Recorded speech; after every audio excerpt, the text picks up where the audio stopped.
join us here right until the point where a certain little ram man decided to blow up the earth literally and then become a hulking idiot god.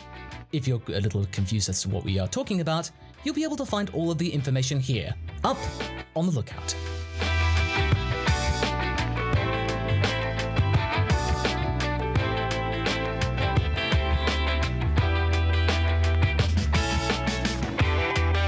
For those of you who don't know, Up on the Lookout is a Dragon Ball podcast with a difference.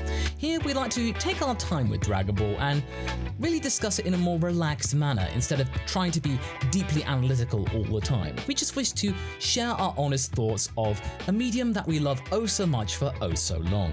Joining me today is my usual sidekick, Habarok. Hello, I am the guy who still thinks that Moro Saga may be better than Boo. Well, it's certainly a very big improvement for Dragon Ball Super at the very least. And if there are ways that you'd like to help interact with the podcast, you can become a caretaker of the Lookout by going to marsico.cc/lookout. And don't worry, if you've been missing a lot of these episodes lately, then we are going to be making more podcasts in the future because TFS work is slowly coming to an end for the moment, and I can actually dedicate some more time to our own stuff here. So you can expect more podcast episodes coming up in the next few months. But anyway, we should get to our main topic. Dragon Ball Super Chapter 66. I think at the very least, it is something that we both agree on sticks the landing, wouldn't you say? Having reread the whole thing again, I think it does. I think it sticks the landing. It's not the best ending we could get, but it's far from the worst ending that we could get. So that's a plus. That's a bonus. And if you think about it, like previously, I said that that Toyotaro cannot do payoffs. He doesn't understand it. Well, I have to retract it. He does. It just, they were in places that I didn't expect them that much. Okay. So we can say that Toyotaro has improved since the days of Dragon Ball AF, but just in more subtle manners, so to speak, like in ways that we don't expect. And it does require a little bit of thought. It's nothing too overt, but in a way that's not necessarily a bad thing because it really makes us have to think laterally, almost feel like a JoJo manga almost. You have to just think, all right, yeah, I didn't think about that. That didn't really occur to me. And that's very unusual for a Dragon Ball tome. But either way, Toyotaro managed to mostly make up for the previous chapter because I was rereading chapter 65 just a moment ago and watching my review again. And I think a lot of times passed, but the memories of being sorely disappointed and actually being very frustrated still ring true. So for chapter 66, do you think that it's made up for chapter 65? In some ways it did. Like, I at least appreciate acknowledgement from Goku that he messed up. On the other hand, like, I want something more. I want some consequences from other characters and not being like, oh, Goku, you lovable goof. Hehe, that's me. I'm glad that Toyotaro himself has acknowledged that it was Goku's fault. I don't know if, like, because the thing is, like, we don't know how much of the stuff he's doing is his own idea, how much is Shueisha, how much is Toriyama. Based on his previous works, like, he kinda he repeats those scenes to be fan servicey, but in that case, like, some of this fan service doesn't make sense in context, and it just feels like a repetition. And like, in artistic sense, he's still miles behind Toriyama, and he also repeats himself. But I would say that he has some other merits and some stuff that he might do even better than Toriyama. Issue is that these are the things that not necessarily make people come to Dragon Ball, which is also very important, because when you hear world building, nerds like me like this kind of stuff, right? When I get like 12 new designs of gods that I can analyze and search for inspirations for, I like this. But like, it's not what most people come for to Dragon Ball. Yes, no, definitely. A lot of the time people find it neat to find out that information, but it's not the thing that it really draws them to it. It's like, it's nice to know. It's nice to know that these characters have some detail and context behind them, but it's not thing that's really going to improve or detract from the overall product. And I think another thing to what you were saying about Toyotaro is that I feel like, sort of like what Toriyama was back in the day when he was doing early Slump, he didn't really have the courage. This is Toyotaro I'm talking about. He doesn't have the courage to speak up and push back too much. Toriyama will obviously listen to him more than he did at the beginning of their working relationship, but when it comes to the big weeks at Shueisha, he is probably very, very concerned that he could easily be dropped because he's not Toriyama. And that's despite what Toriyama says. I think that Toyotaro has that sort of Damocles hanging above his head, thinking any moment if he doesn't do a good arc, then, or if he causes too much trouble, that could come down on top of him and he could easily be replaced, probably by the likes of Dragon Garo Lee. So you feel like if Toyotaro wasn't here or if he chose to retire, Garo Lee would then step in, because his work on the case of being reincarnated as Yamcha, that was very popular. And Garo Lee's style is just as good as Toyotaro's in terms of his expertise with the style. He might actually be even better when it comes to fluidity. We don't know. We can't compare the two, because Garo Lee does not have the same oversight and assistance as Toyotaro does. So I feel like any future arc might have Toyotaro pushing back a little bit more, because he's now made an arc which is primarily him steering the ship, and overall it's been received fairly well. Sort of like with the Tournament of Power arc. It had its ups and downs and stuff, but people thought, hey, the ending to the Tournament of Power was pretty good. And now the same people are going, hey, the ending of the Moro saga is pretty good. And it's just the same thing. And ultimately, this is a lot of things that happen in popular media.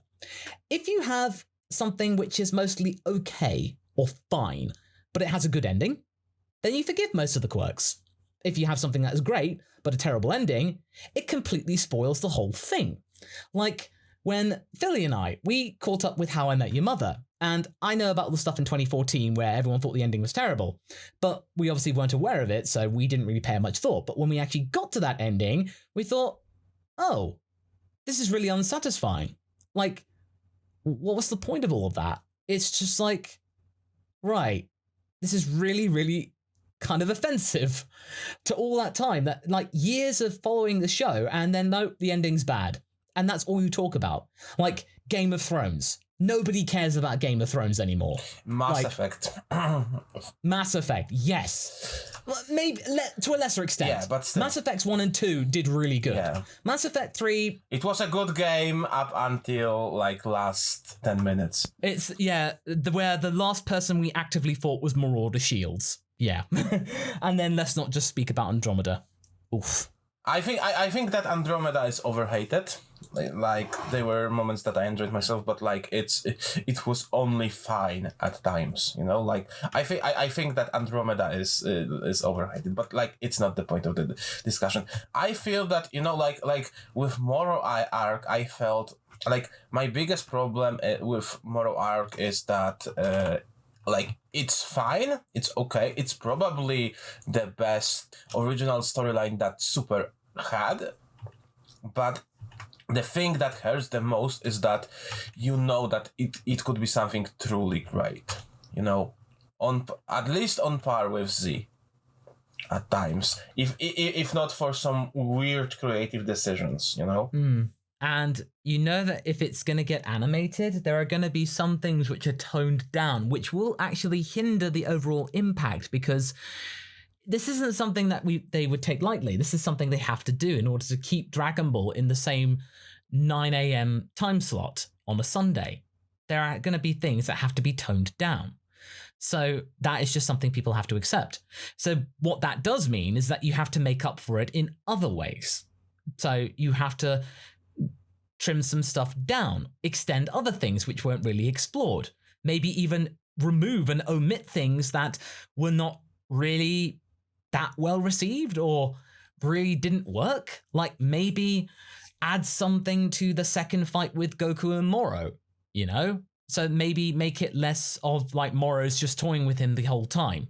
Like, make it more of like, oh, Moro is genuinely struggling, but he does still have an advantage that Goku cannot overcome, his magic. Yeah, because like if you read it like the second fight feels obsolete, but it's like I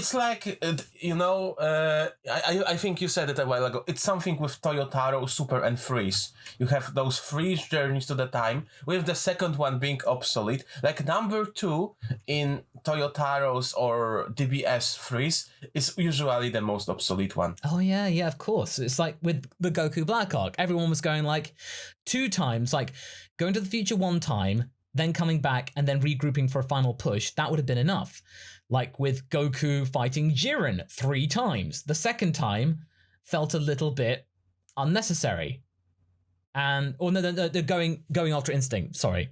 The second time going Ultra Instinct, okay, it was against Kefla, and it did a really good action and probably one of the most skilled Kamehamehas in the entire series, not just Super. It still felt a bit overly unnecessary, except that bit. Also, I'm kind of sad that even though he used some of the characters, they kind of fade, like Gohan really fades in the end to the background. Oh man, I was thinking that too, because like for the last few chapters, Gohan is just there going, exposition, I feel exposition by expositoring exposition. That's what he's doing. He just says things at the beginning of the chapter, maybe talking to Piccolo. Like at the start of this chapter, he's going, I feel so weak. No, that's not you, Gohan, that's just the writers doing that. And on the other hand, like I'm glad that Piccolo at least helped Vegeta invent the spirit fission spirit bomb. But again, to me, the true star of this chapter, outside of Oop, is Jacko. I'm like, I hope this sticks. I hope his development from that arc sticks, because Jacko is becoming genuinely a competent character after this arc. Yeah, absolutely. And with him being a super elite and Miras no longer being there, I mean, Jacko would probably get like a promotion or something like that. And he will have to step up to the occasion. Yeah, he might actually have to. And he probably would want to.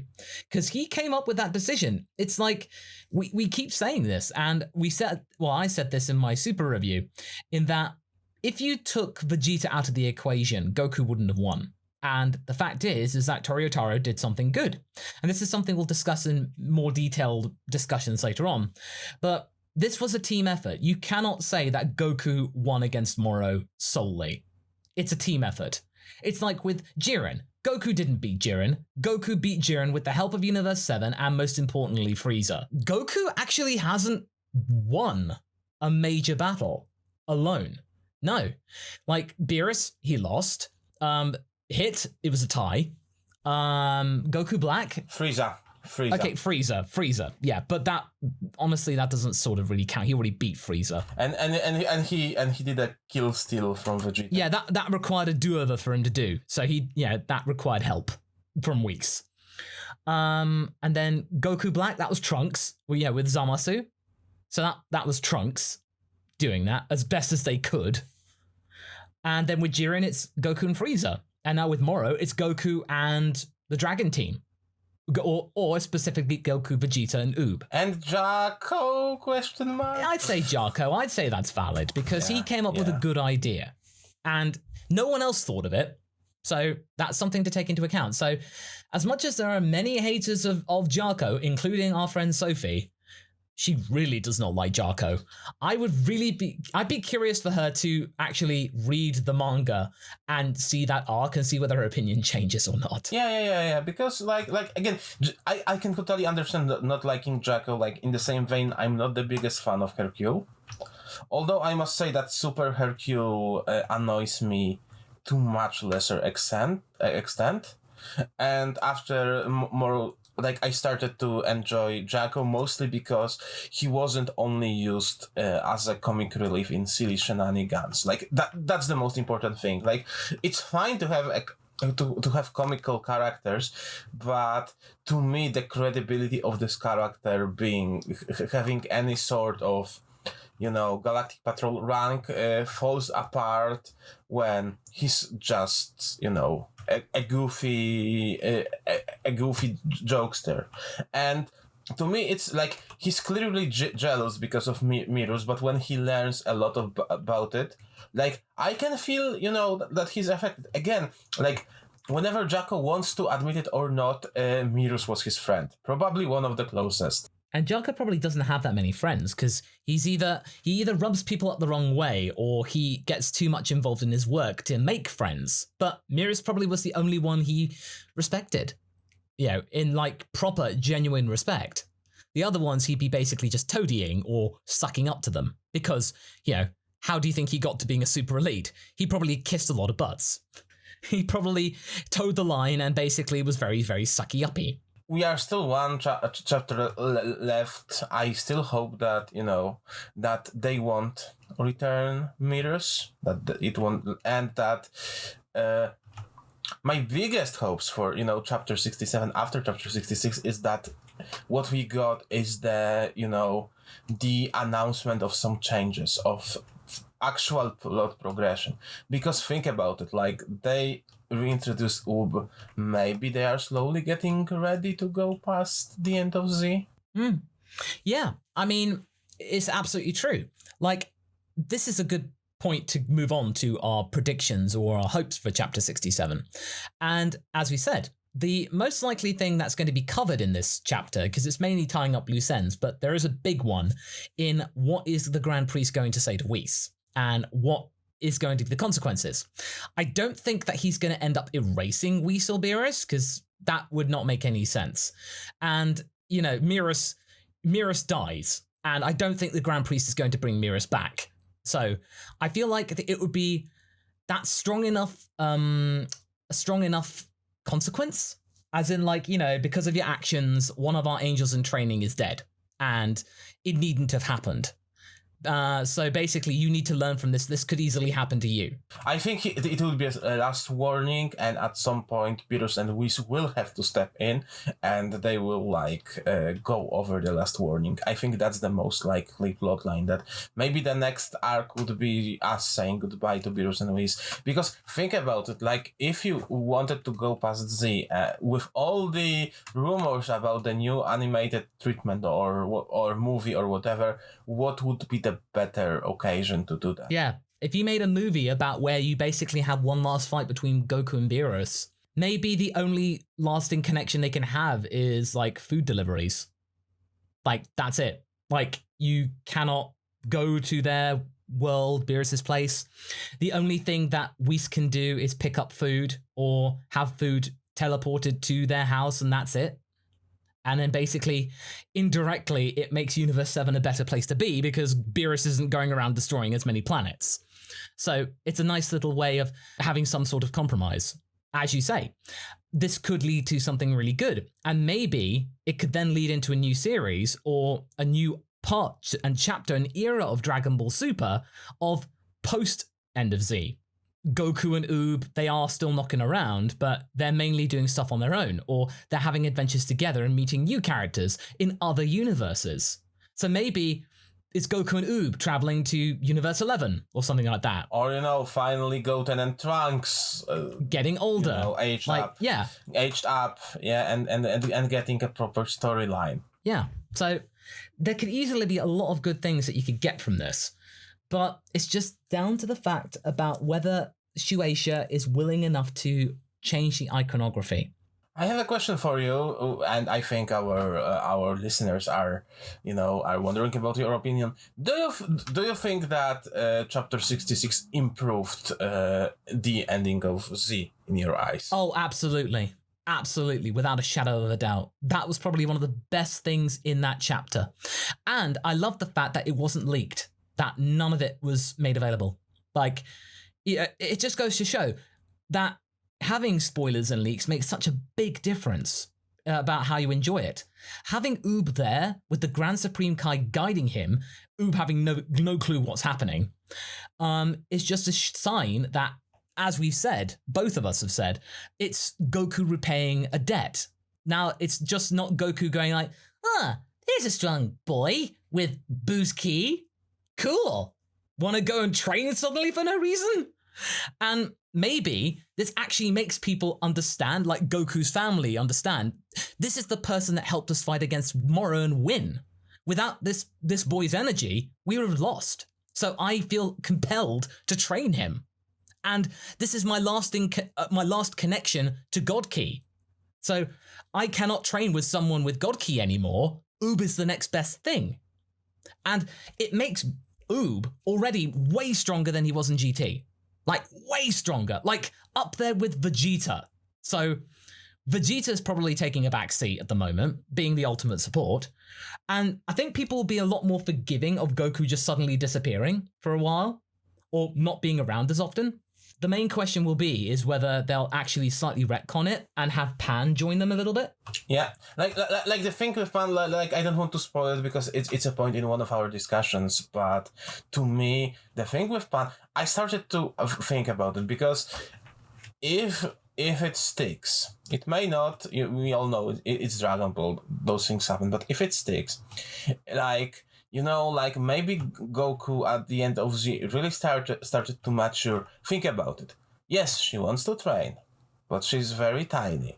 And maybe for the first time, like looking back with a perspective of chapter 66 and Goku realizing that he messed up, maybe he realized that yes, he will train her someday, but he doesn't want to take away her childhood. People don't think about it. But Pan is very little, she's very eager, but like taking her to that training with God Ki, which is, it isn't your normal training, it's very taxing. For Oob, it's probably the only option to, you know, to get a hand of his latent power. You know, very, very dangerous, very powerful. Think about it, she's 4. She has potential, he can train her later, but Oob doesn't have that much of a choice with the God Ki, so does he, like, for the first time Goku may concern, hey, maybe I will take away her childhood by doing that. Yeah, something that, you know, I didn't, like, me and Chichi didn't really allow Gohan to have. You know, Goten's childhood was happier, but was also, but he also started at pretty early time. Maybe at least my granddaughter can have, you know, a pretty normal childhood to a point. And her potential is so massive that she can catch up. Yeah, I mean, if that became the reason why Goku wouldn't train Pan or take Pan with him with Oob, that would actually make people go, you know what, that's actually pretty good. That's a selfless reason. You know, instead of, because in the original, it makes like Goku look to be a real jerk in that he promised to train Pan and then he just goes and bounces with this random kid. And, you know, Pan's distraught. Like, she can still be upset because she's 4. She can still have a tantrum, but, you know, there is a reason. That's why I think that GT's motivation and her attitude is understandable, considering that it followed her through her teenage years. Well, yeah, well, it wouldn't necessarily, but basically preteen, because she's like 9. So, yeah, but that moment would have had an impact on her, making her a bit like, you know, resentful and a bit more kind of like resistant to things. That's our hopes for 67 and beyond. But overall, I think with chapter 66, I think a lot of people will basically consider this the end of the Moro saga. Because you see Goku with the thumbs up, and usually Goku giving the thumbs up means it's pretty much done. Like, there is no way that Moro is going to come back from that. Like, at all. His mind is gone. Like, and you have to appreciate him trying to, you know, to game the system at all costs. The thing that he longed for oh so long basically cost him his mind. He's not even cognizant enough to even enjoy it. Or he was, but only for like maybe a couple of minutes. Just goes to show.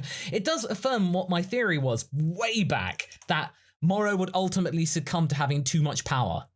but this happened in a different way. I thought it'd literally be he basically expand to. No, actually, that did sort of happen. Actually, no, expand having too much. So it did actually sort of happen, but there was more to it. So I feel like we just need to see this animated, and I feel like that the animated version of the Moro saga can follow what happened with Dragon Ball Z. Z adapting the manga. Yeah, the anime adapting the manga. So we now can actually do that. So we can do that now with an entire saga being ready to animate and having potentially a year and a half to 2 years of time of a gap. One thing I must say that I really appreciate is that we finally got a final form of the villain in Dragon Ball that's not humanoid. We can do something more interesting with them. We can have them fighting a proper dragon as dragon. We can have them fighting an eldritch monstrosity, which Moro kinda is, but they have shown that, hey, like the last fight doesn't have to be a guy.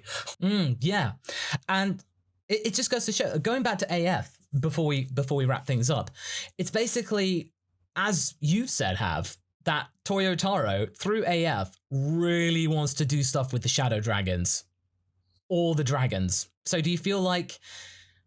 Okay, we'll briefly touch upon what our thoughts are for the next arc, because we'll keep it under wraps for the moment because we don't know, and we can talk about it next month. Guys, if it will be something dragon related, or Zalama is still up in the air in my opinion, and if there will be some sort of dragon related content, don't be surprised, because I know that this is obvious for those of you that have read AF all those years ago, but I'm pretty sure that far less people follow fanfics than official stuff. That's kind of obvious. But I feel like you can see so many things from AF making their way into Super that I feel that that Toyotaro really, really, really wants to expand upon the dragon lore. And if we see the Dragon Realm / Dragon Planet in the next or one of the arcs, don't be surprised. One thing that I must say, at least Toyotaro got better villains than Zycor, because I have opinions about Zycor. And I know that some of you guys like him, so I don't want to vocalize them too much to not anger you. Yeah, we got something. Yeah, we definitely got something. But yeah. So without further ado, I think this is a good time to wrap things up, and we'll be very much looking forward to the next chapter to see how things go. But that's all, everybody, from this episode of Up on the Lookout. We hope that you enjoyed it. And if you wish to become a caretaker of the Lookout to help support the server costs and whatnot, you can go to masterco.cc/lookout for more information. We're going to be hopefully back on a more regular schedule come the end of December and January, so don't worry about that. But we all hope that you're staying safe out there and that you're doing well. So until next time, everybody, ta-ra! Bye-bye!